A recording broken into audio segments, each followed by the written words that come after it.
Buck, once a beloved pet of a wealthy townsman, was doted on by his owner. He would snatch bread from passers-by, and even horses would yield to him. One day, however, a dog trader tricked Buck with food and locked him in a vehicle. He first traveled by train and then by ship, eventually being taken to the frigid north. A mailman spotted Buck and bought him to work as a sled dog. Buck quickly adapted to his new job. The lead dog disliked Buck, and whenever he drank from a puddle, he would warn other dogs off with a snarl if they tried to approach. Buck, however, came up with a clever solution. He found a weak spot in the ice, stomped on it a few times, and created a larger hole, allowing all the dogs to drink. At night, the owner gave them fish for dinner. The lead dog would finish its own and then snatch food from smaller dogs. Seeing its pitiful companion, Buck gave its fish to the smaller dog, earning respect from the other dogs in the team. On Buck's first time as the lead dog, he ran exceptionally hard. Under his leadership, the sled's speed increased instantaneously. They were running wildly on the snow. But suddenly, an avalanche occurred on a distant mountain. The owner commanded Buck to stay away, but Buck disobeyed and led the team towards the avalanche. At the last moment, they dashed into a cave at the foot of the mountain and escaped the avalanche, narrowly averting disaster. The owner was ecstatic.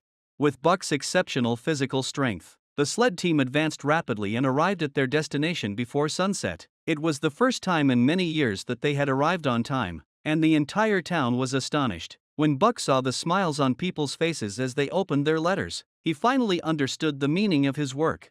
Buck and his companions ran on the snow every day, but good times didn't last. One day, the mailman received a notification that the area would soon have telegraph service and would no longer need sled teams to deliver mail. Buck was sold to several gold prospectors, but these men knew nothing about sled dogs. Most of the snow on the mountain had melted, and the dogs struggled to pull the sled even with their full strength. The gold prospectors were furious and kicked Buck to the ground. As they prepared to shoot Buck, an old man appeared and saved him.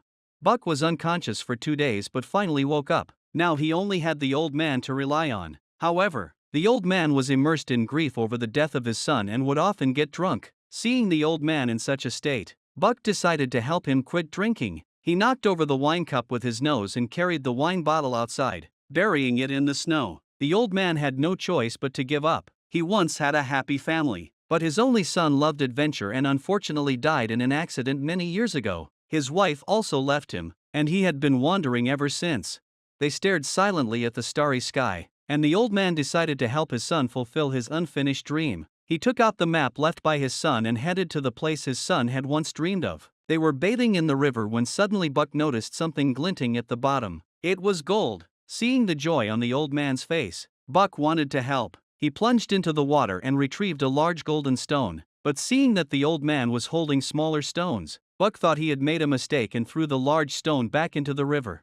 Just then, a white figure ran past them. Curious, Buck chased after it and found a white female wolf in the woods. Buck fell in love with her at first sight. This was the first time Buck had encountered a wolf, and he extended his paw in friendship. However, the white wolf slapped him and quickly left.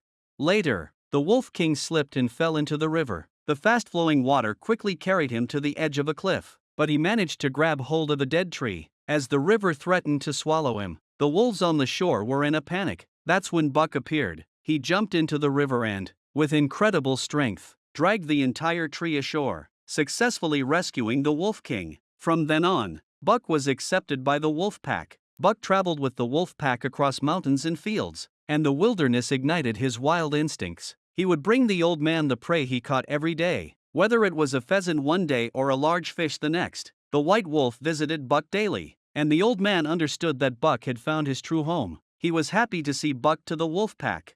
Deciding to leave, the old man prepared to depart the next day. However, on the eve of his departure, the gold prospector from before found them. He threatened the old man with a gun, demanding the gold. In the struggle, the house caught fire, and the old man was shot and fell to the ground.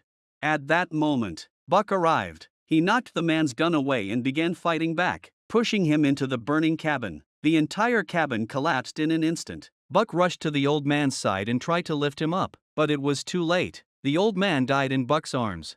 In the morning, Buck looked at the burnt-out cabin and felt no more attachment to human society. He walked into the wilderness without hesitation and became the new leader of the wolf pack.